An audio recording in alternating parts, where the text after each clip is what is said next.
Hi, this is Professor Gerald Friedman at the Economics Department at the University of Massachusetts at Amherst.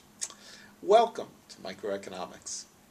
Microeconomics is the study of individual behavior and how individual interactions lead to economic outcomes, such as the production of stuff or the distribution of things.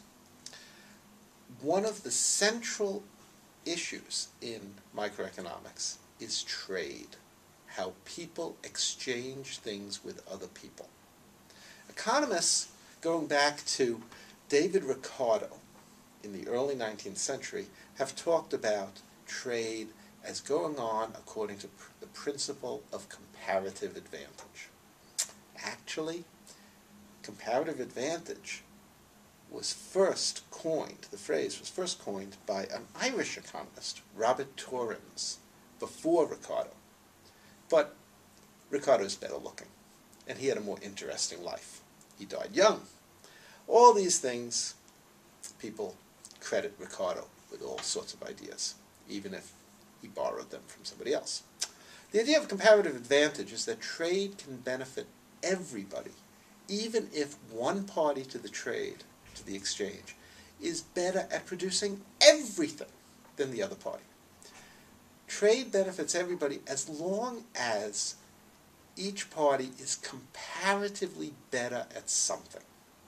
So let's say I'm really good at growing pot, and my TA, Manisha, is really good at growing corn.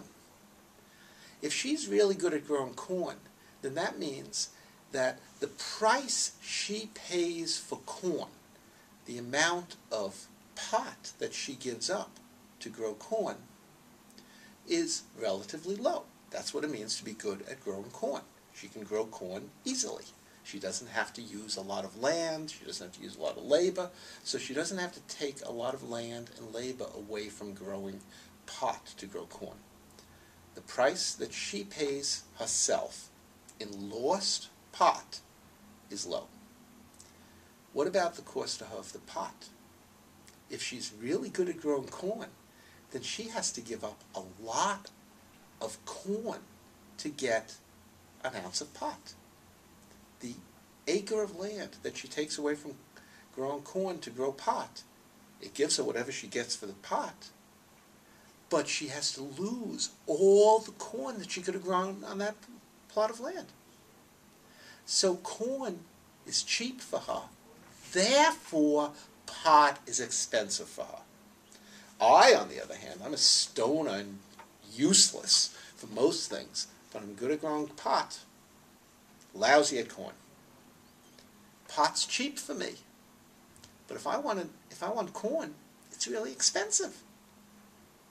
By myself, okay, I just live on pot with a little bit of corn. Manisha, God, she has a lot of popcorn. She sits there watching videos and eating popcorn, wishing that she could get stoned, but it's too expensive. She hears about me. I hear about her. I'm wishing I could have popcorn. She's wishing she could have pot. My pot's cheap for her compared to what she has to give up. She has to give up a lot of corn to get her pot, but if she buys from me, pot's cheap. Corn's expensive for me. I have to give up a lot of pot to get some corn. I buy from her. Corn's cheap for me. We're both better off.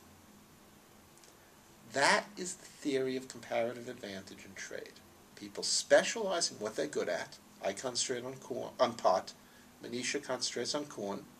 We're both better off. We consume more than we could just growing things on our own. We're both happier. Life is good.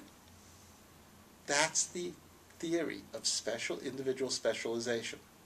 Note one more thing before we go. This is a theory of the social division of labor. We're both producing final products. It is not a theory of the detailed division of labor, where we each specialize on a particular little task, like tightening one bolt, like Charlie Chaplin did in modern times, or teaching microeconomics and not teaching macroeconomics. that detailed division of labor may be a good idea, but it is not justified on the grounds of comparative advantage. You need a different theory for that. And later on, maybe we'll talk about those theories and why they're not true. Thank you. Enjoy the day.